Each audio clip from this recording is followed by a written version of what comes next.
"Dad, I'm scared," a whisper in the cemetery from a child he'd never seen before, but that one sentence brought the former soldier to his knees and dragged him into a terrible truth he never thought would be a part of his life. Why did the girl call him Dad, and what made it impossible for him to leave? The December wind howled through the bare trees of the orchard, carrying with it the scent of damp grass and the bitter cold of early winter.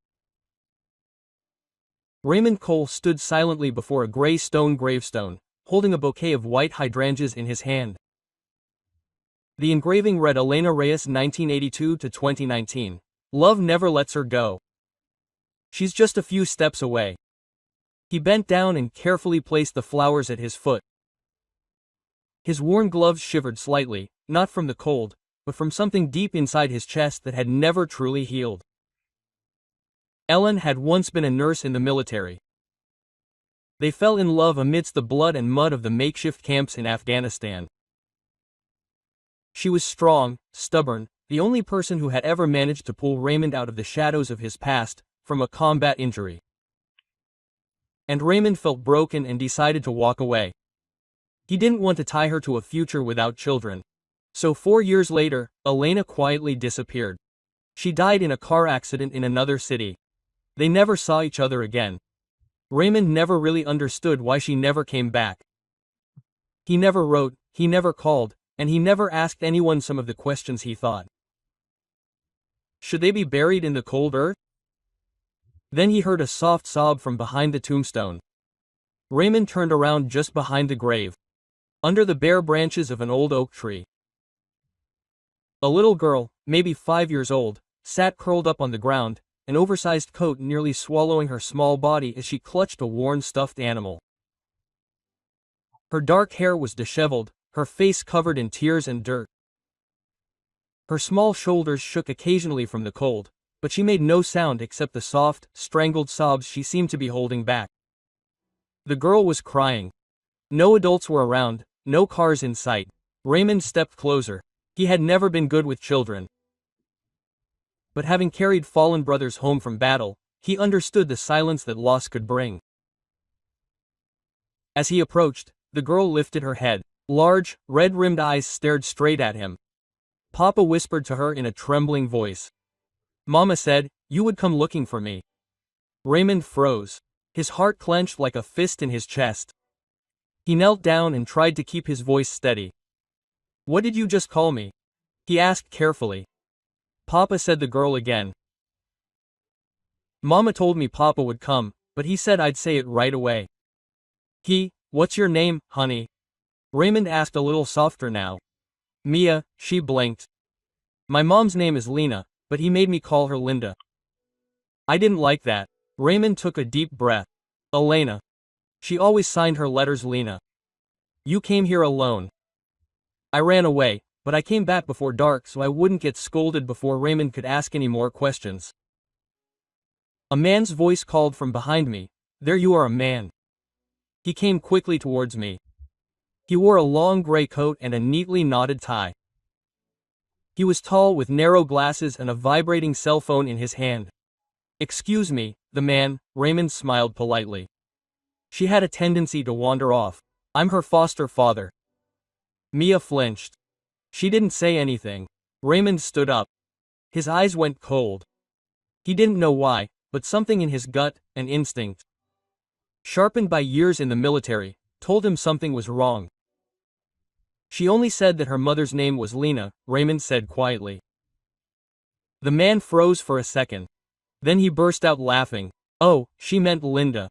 She just mispronounced it. Kids, you know, thank you for looking after her, the man added with a slight nod. Then he took Mia's hand and walked away. Raymond didn't move. He watched the little girl, his head turning, her eyes full of confusion as the afternoon sun stretched her shadows beyond the gravestones and out of sight. Mr. Lucas, the cemetery gardener well into his 70s, came over with the help of his cane. The little girl, he said, was still looking in the direction they had gone. She comes here every week, no one sits by. Does anyone ever ask why Raymond turned to him? What her name was, I asked. She wouldn't say, but every time she passed that grave he pointed at Eleanor, stopped, touched the photo, and cried as if she knew exactly who was buried there. Raymond looked down at the cold gravestone. A feeling he couldn't name rose deep in his soul. Raymond didn't leave the cemetery right away. He stood between the cold gravestones. The late afternoon wind stung his face. His eyes were fixed on the spot where the man and I had just disappeared behind the iron gate. A sentence echoed in his mind, quiet but cutting like a blade. "Papa, Mama said you'd come looking for me." Part of him wanted to dismiss it all, to chalk it up to a childhood mistake or a vivid imagination. But the name Lena, only Elena had ever let him call her that, and now a little girl at Elena's grave had called him Papa. The wind hissed through the branches and stirred the brittle leaves that surrounded his boots. Mr. Lucas stepped closer and pulled something out of his coat pocket. An old photograph, slightly wrinkled at the edges. "I found this about 2 weeks ago." He said it was near Miss Elena's grave. "No one ever came back to get it, but I don't think it belonged to a stranger." Raymond took the photo. It was faded, printed on plain paper, but clear enough to make out the image on it. Elena sat on the edge of a hospital bed in a light blue gown, cradling a newborn baby wrapped in a white blanket. She looked exhausted, but her gaze was calm, as ever. Standing next to her was an older man with silver hair, glasses on his nose, a birthmark on his left cheek. He wore a white coat. Definitely a doctor. Raymond recognized him immediately. His and Elena's closest friend during their years in the military was Doc Keller, who later returned home to practice medicine in Eugene. Raymond turned the photo over. On the back was a handwritten note. Water-stained, but still legible. Sackler Hospital, Eugene, Oregon. March 4, 2018, the day Elena gave birth. Raymond held the photo still. He didn't need anything else. The answer was right here. Elena had given birth. She hadn't told him. She hadn't left a single official trace. But this would have just been a photo that had accidentally fallen down. "I would have kept it because something was wrong," Mr. Lucas continued. "This little girl, she comes here every week, crying, always standing right by this grave, never getting lost." Raymond nodded slowly. He knew what he had to do next. The next morning, Raymond drove toward Eugene. His pickup truck drove along Highway Andel and then turned into the outskirts. Residential neighborhoods lined with mossy buildings, old but familiar. St. Clair was where Elena had worked as a nurse after she left the service and, without question, where she had given birth. If anyone had any answers about Elena, it was Keller. The hospital wasn't big, but it was crowded. Raymond went to the front desk and Legenden. "Put a photo on the counter. I want to confirm an old case." "Elena Ray, she gave birth here in 2018. Sorry, we can't release this." "I'm her ex-husband." Raymond interrupted him and handed him his military ID and a personal photo. "I'm not asking for any paperwork, just confirmation that she gave birth here." The receptionist, a woman named April, glanced at the photo and hesitated for a moment. Then she picked up the phone. "I need Dr. Keller urgently." 10 minutes later, a door swung open at the end of the hallway and an older man, tall with white hair, entered. The moment he saw Raymond, he froze. "Raymond, cold dog, damn it, I thought you were dead in Mosul." Why didn't you ever come back?" Raymond smiled weakly. "I'm here for Elena."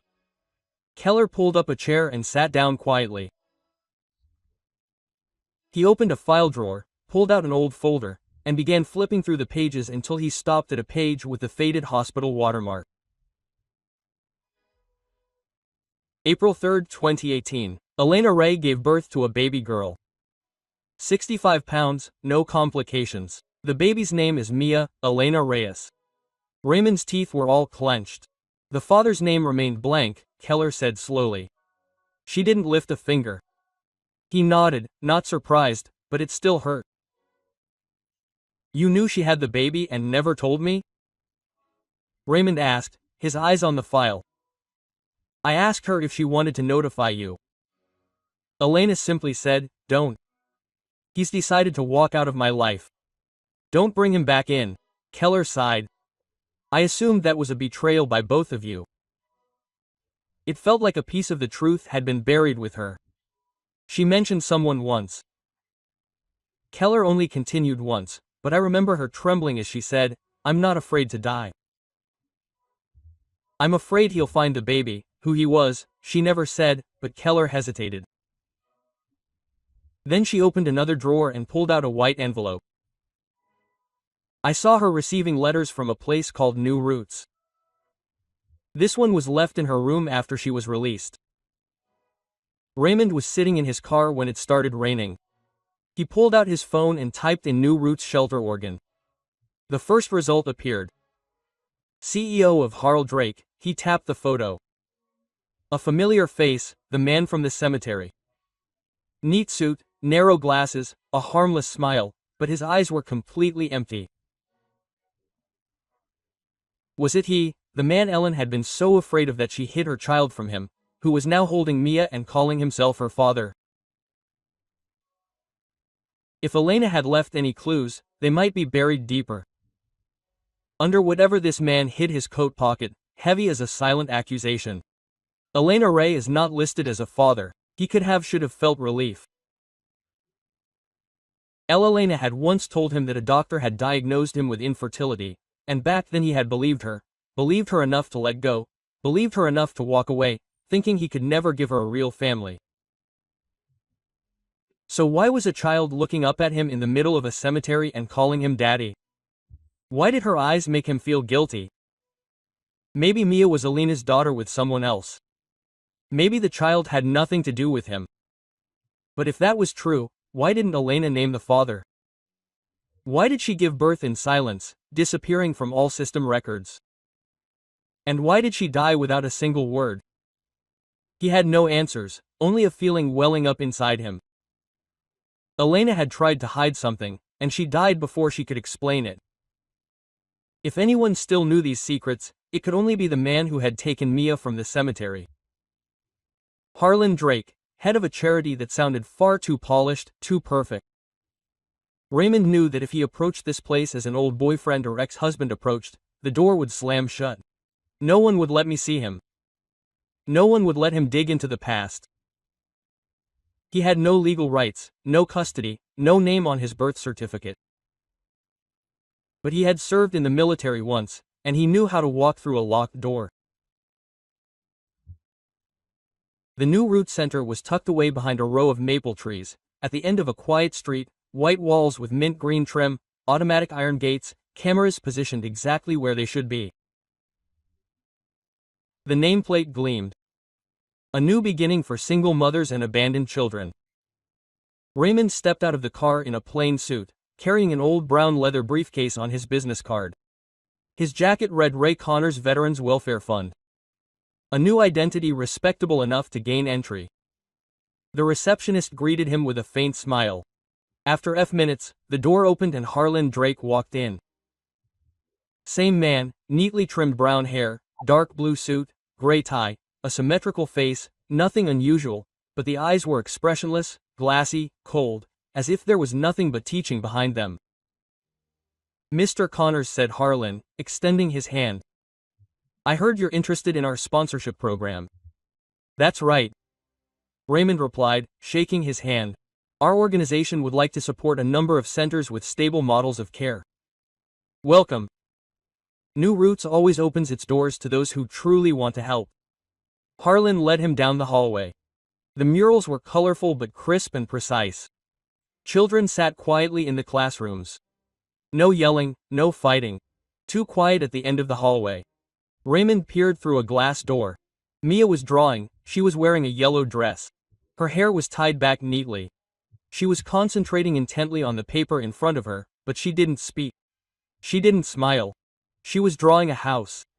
House with no windows. This is Mia, Harlan said, her voice trailing off. Her mother died 6 months ago. No known relatives. I am the legal guardian. Raymond looked over. No father number. There's no entry for a Harlan, answered without hesitation. Raymond pretended to leaf through a small notebook. "We're very thorough. When it comes to legal matters, of course I'm allowed to see the guardianship certificate." Harlan signaled his assistant and returned a few minutes later with a folder of certified copies. Raymond scanned it. Power of attorney signed by Elena Reyes, dated 3 weeks before her death. But the signature didn't match. He had kept handwritten letters from Elena. Her handwriting was light, slanted, delicate, and flowing. This one was stiff, upright, as if someone had practiced imitating her handwriting but hadn't quite mastered it yet. Raymond nodded and pretended to write something down as Harlan leaned forward slightly. His eyes narrowed. "I appreciate their diligence, but to be honest, they seem to be unusually interested in a particular child." "Is that so?" Raymond asked. "I've met a lot of people," he said. Harlan with a tight smile. "Some mean well, some are just curious, some think they have a right, but in this system, rights come with paperwork." Raymond paused. Harlan continued to smile. "If you continue to cause trouble, I have no choice but to report it to protect the children." "I understand." Raymond nodded. "I'm just appropriately concerned from someone who has seen what loss looks like." He was leaving the center just as it began to rain. He was sitting in his car. Raymond didn't start the engine right away. He opened the photo of the guardianship form, zoomed in on the signature, compared it to an image of a letter. 2.16 saved on his phone. The difference was clear. The signature was forged, legal on paper, but false at its core. And if a man like Harlan had gone to such lengths to forge documents, then what he was trying to retain wasn't just legal guardianship of a child. Mia may not have been his daughter, but if Elena had once been, trembled and hid the girl from the system, then the one she feared had never been him. Raymond left the New Rod Center. In the light rain, one shoulder of his dark coat was soaked. Harlan hadn't said much, but every word seemed deliberate, as if he had rehearsed it beforehand. The paperwork showed no visible flaws, and yet something felt unmistakably wrong. Elena's signature on the power of attorney was stiff and lifeless, as if someone had mimicked it instead of actually signing it. Raymond said nothing at that moment, but a single question kept running through his mind. What is he hiding? He drove around the city for a while, in no hurry to return home. What had happened today could not be put off like an everyday matter. Elena had told him once that he was infertile, a cold clinical diagnosis from the military hospital that had made him retreat and let her go. But now a birth certificate arrived, listing the child as Mia Elena Ray, and in with no father listed, everything came out. If Elena had hidden the child and concealed the child's identity, what could have scared her so much? Raymond drove to a low-rent print shop in the suburbs. Sitting in the car, he turned on his phone and connected to an old data portal he'd once used for post-deployment projects. A few internal links from the Department of Veterans Affairs still worked. Using his outdated ID, he typed in Holland Drake activity history sponsoring organizations. The search results were disturbingly empty. No social media, no personal photos, no public records, save for a handful of standard articles. Dedicated director, spiritual father, beacon of well-being. Every trace was spotless. Too spotless. Just as Raymond leaned back to rest his eyes for a few minutes, his phone buzzed. A message from an unknown number flashed on the screen. You shouldn't go back to new roots. No name, no timestamp. The message disappeared as soon as he finished reading it. He pulled up and looked in the rearview mirror. A black SUV had just pulled up across the street. Someone in the passenger seat was watching him. The features were unclear, but the gaze was unmistakable. This face, this angle, he had seen this man downtown earlier that morning. The gaze lingered for a brief moment before the SUV sped away, vanished as if it had never been there that night. Raymond drove back to the remote cabin on the outskirts of town, the place where he had lived alone for the past 3 years. The house stood among old pines with no address. Only he and the salesman knew its exact location. He turned off the engine and stepped onto the porch. Then he stopped dead in his tracks on the doorstep. There was a neatly wrapped bundle of paper, no writing, no tape. He carefully unwrapped it. Inside was a printout of Mia's birth certificate. The exact version he had seen in the hospital. Next to it was a faded color photograph with frayed corners. Elena was standing next to him, a hospital bed, obviously pregnant. Her expression was calm. A hand rested gently on her stomach. Beside her stood a man. It was not Raymond. The photo had been torn in half. The remaining piece showed only the left shoulder of the other person. Gray suit, white shirt, cuff, build half a head taller than Elena. The face was missing, torn away, but the build and the posture. There was something familiar about it, familiar enough to send a shiver down Raymond's spine as he folded the photo. Raymond noticed a small piece of paper behind it, handwritten in uneven letters. Some children are not meant to be kept. He stood motionless in the doorway for almost a full minute. No one knew this house. No one was supposed to know he lived here, and no one but himself. Keller and Harlan had ever seen this birth certificate. The next morning Raymond returned to St. Clair Hospital. Dr. Keller's office was locked. The receptionist said Dr. Keller had abruptly left last night, leaving no message, no follow-up appointments. No one knew when he would be back. Raymond didn't need to ask any more questions. The heavy silence in his chest grew stronger. Someone was one step ahead of him. On the way home, he slowed down, changed directions 3 times at the intersection of 2 counties. A silver sedan followed him silently. Never overtaking, never backing up, smooth as a shadow. Raymond suddenly pulled into a gas station. The other car kept going. No turning, no braking. He watched it until it disappeared behind the trees. That night, he sat in the living room in the dim light, holding the photo of Elena when she was pregnant, a picture of me coloring in the middle. The resemblance was undeniable, the eyes, the shape of her nose, the way she held the crayon. The girl was part Eleanor. But who was the other part? Who was the man in the photo? Why had Eleanor never mentioned him? And why did the people connected to all this disappear, one by one? Others? He wasn't sure anymore if Mia was his child, but he was certain of one thing. If Elena had died to hide something, it wasn't something small. She had hidden the child from the system. She had whispered to Dr. Keller, "Don't tell this man her real name." So who was this man, then? 3 days after the confrontation with Harlan, Raymond got a strange phone call shortly before midnight. No number, no caller ID. He hesitated before answering. A woman's voice came through, soft, fast-paced, urgent. "Are you Raymond Cole? Who is this? I used to work at New Roots. I know about Elena, and I think she watched Raymond straighten up. Don't talk on the phone anymore. We have to meet tomorrow night.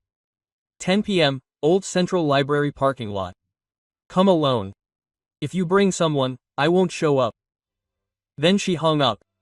Raymond arrived the next night, 15 minutes early. The parking lot was deserted, lit by flickering yellow lights. A woman emerged from behind a concrete pillar. Slender figure, hair tied back, wearing a face mask.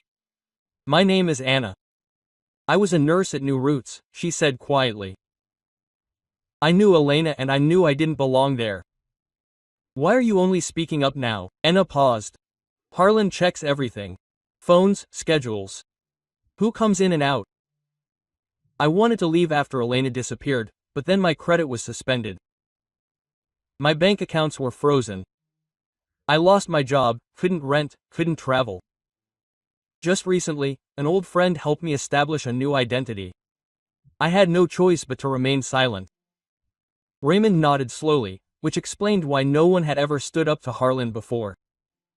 He didn't just hide the truth, he ruined the lives of those who knew too much. Anna looked around nervously, then quickly continued. Elena was isolated in the center. No real name on paper. She was. Linda. Harlan made the girl Mia call her Linda and forbade her to use her real name. But once I heard Elena whisper, "My name is Lena," "Remind me of this." Raymond remembered, it was exactly what Mia had said at the grave, before Elena disappeared. "She gave me a bundle of letters. She told me that if I didn't come back, I was to find a man named Raymond Cole. He's Mia's father. But the next morning my office was ransacked. The letters were gone. I quit and disappeared. Not long after that. Did you manage to keep anything? Just one page.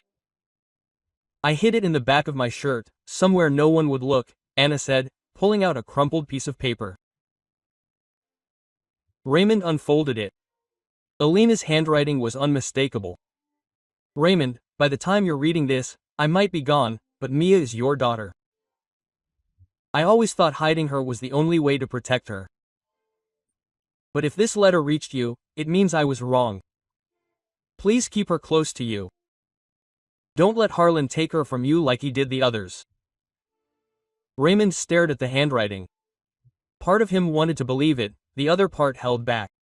He looked up. Did you know Elena once told me I was infertile? Anna shook her head.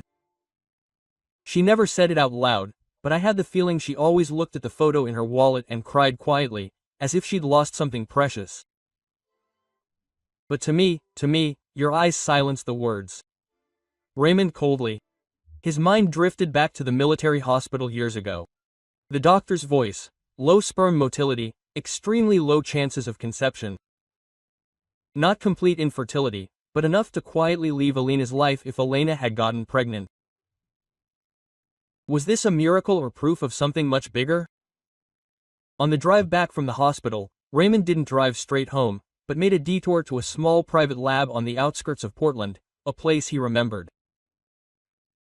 A place where he had once known a lab technician, back when he had provided medical support on the base. The sealed bag lay untouched in the glove compartment. He opened it and pulled out a soft, pale pink knit cap.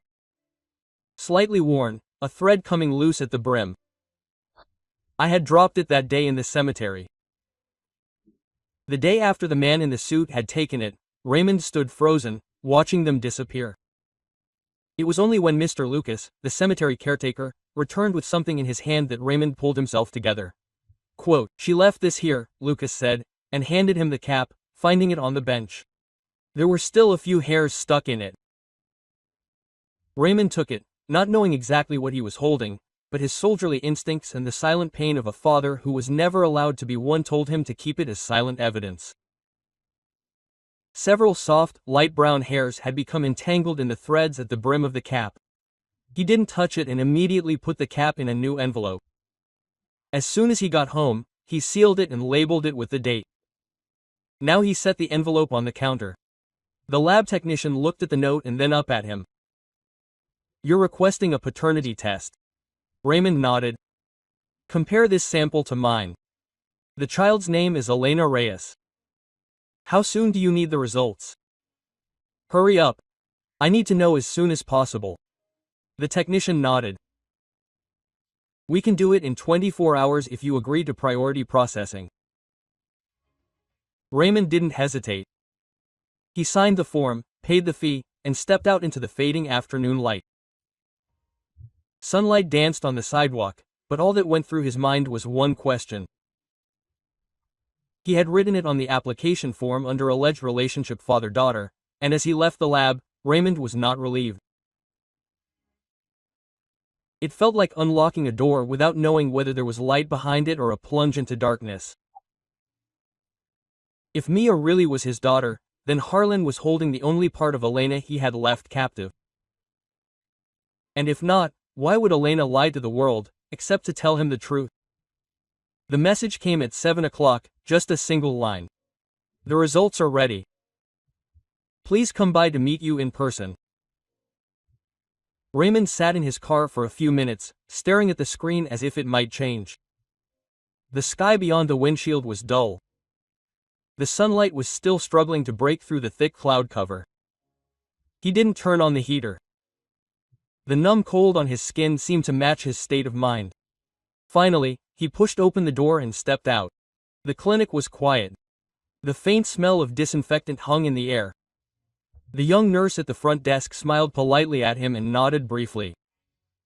"Mr. Raymond Cole, please wait a moment." She disappeared into the back, leaving him alone with the distant hum of a printer. A minute later, she returned and placed a white envelope on the counter, unsealed. No explanation. Raymond sat down and reached for the envelope as if it were something explosive. Inside was a single sheet of paper. The first line was bold and unmistakable in red. Conclusion. The paternal relationship was confirmed with a probability of 99 to 90%. The numbers hit him like blows to the chest. He closed his eyes and clutched the paper tightly. There was no wind, but his heart was pounding as if he were back in the fight. He quickly left the hospital. In the car, he didn't start the engine. He simply sat there, his forehead resting on the steering wheel for a moment. It was quiet outside. All he could see were Mia's big eyes, fixed on him. She looked directly at him that day in the cemetery and called him, Dad, without hesitation. Elena hadn't lied. She had carried this secret with her. She had raised her child and shielded her from everything. For him alone and for the little girl who now had no one to protect her but him. Raymond didn't drive home. He turned onto Forest Hill Road, straight for the military cemetery. The sky was still overcast. It hadn't started yet, but the wind was picking up. There was no one at the gate. No witnesses were needed. He stopped in front of the stone he knew all too well. Elena Ray 1986 to still here, still. No flowers, no ritual, just a man standing before the grave of the only woman who ever loved him without asking for anything in return. He sat down next to the headstone, unfolded the DNA result, and let the wind lift its edges but never carry them away. You really did it, he said, his voice low and his breath steady. Quote, you protected her all these years, never letting anyone near her. Not even me, not the system. You gave everything, even your life, just to protect our daughter. The wind picked up, leaves scattered around the grave. Raymond stared at the gravestone as if it were standing there, listening to every word. I used to think I couldn't have children. The doctor said my sperm count was too low, chances close to zero. I thought that was a sentence. I walked away from you and thought it was noble. But in reality, I just ran and you stayed and did what was right. He stood up alone. You carried everything by yourself, but not anymore. I'm going to get Mia out of there. No matter what it takes, no matter who I have to face, as he left the cemetery. Raymond didn't look back into his coat pocket. The test results were neatly folded and pressed close to his chest, close to his heart. This time he didn't ask permission. Father, a former soldier, a promise made to the dead, a rescue before it's too late. Raymond returned to Attorney Brand's office at noon on the day he'd received the DNA results. The 99% paternal kinship certificate lay on the oak desk. The newly opened guardianship folder was already full of documents, affidavits, photos of Elena's grave, a plan of New Roots' facility. Brand flipped through the pages and tapped his pen on the edge of the desk, a habit of his when he was deep in thought. The DNA test is a blow, Brand said slowly. But Harlan still holds the power of attorney in the child's mother's name.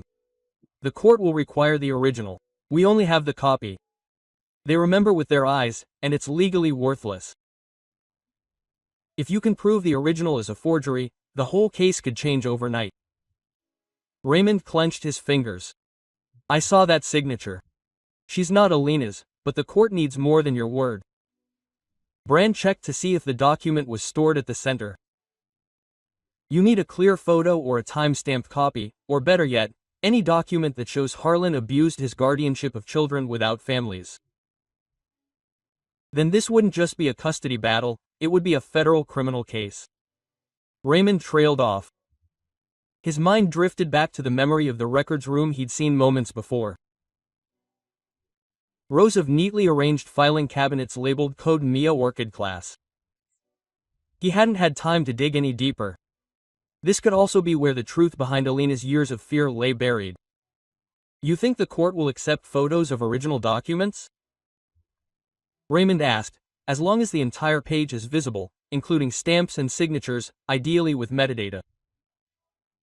Proof that the photo was taken on site at a specific time. Raymond nodded.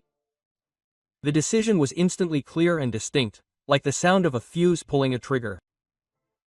He left the office, ignoring Brand's voice, which was calling out to him, "Be careful, don't risk your life."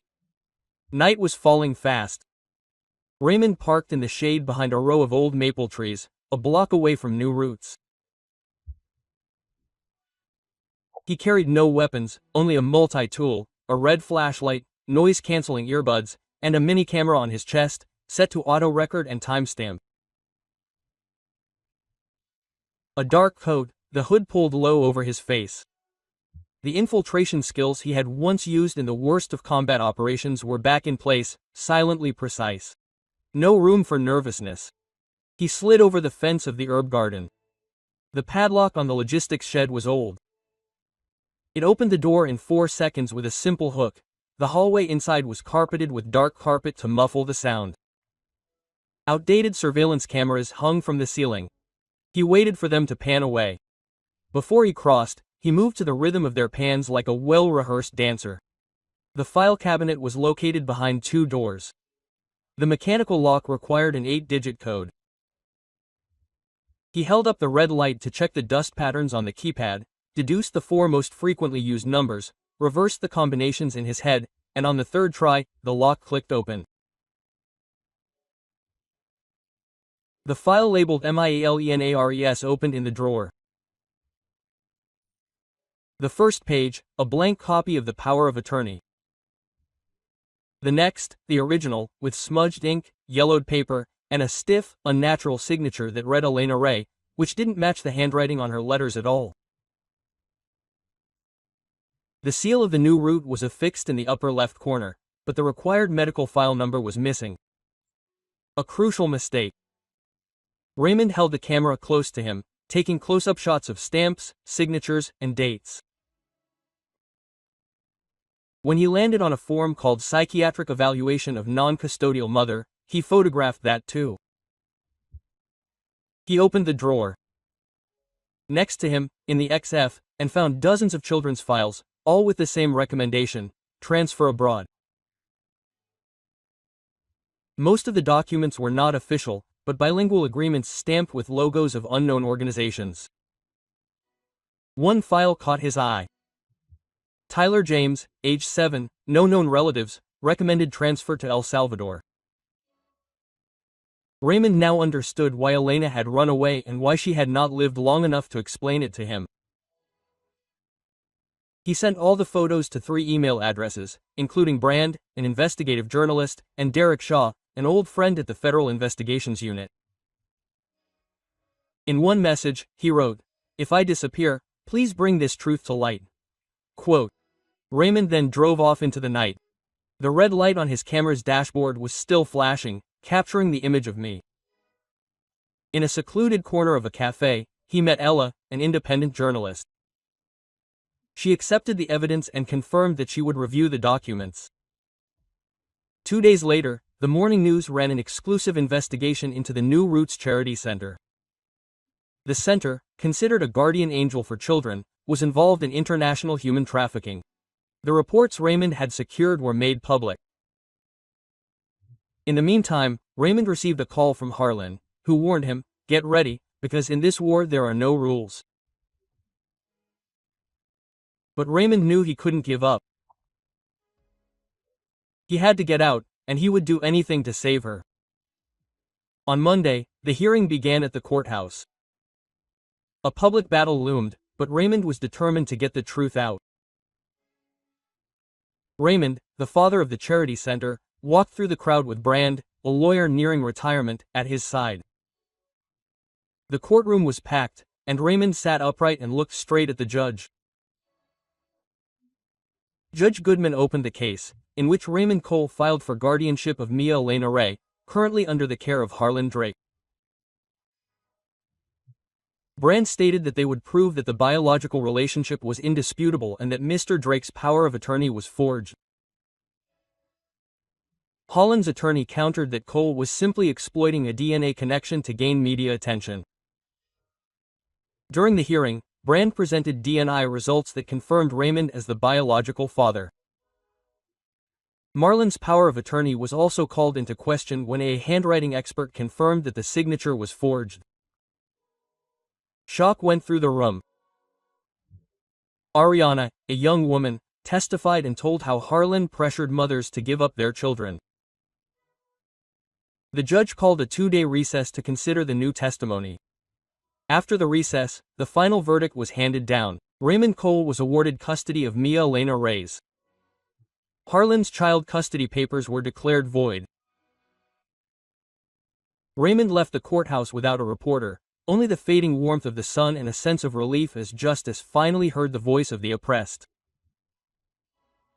Mia sat alone in the grass, drawing circles in the dirt with a stick. Her shoes were dusty. Raymond stood still for a moment, simply watching her. His chest heaved heavily. Mia looked up, her eyes met his, and she said, "Daddy."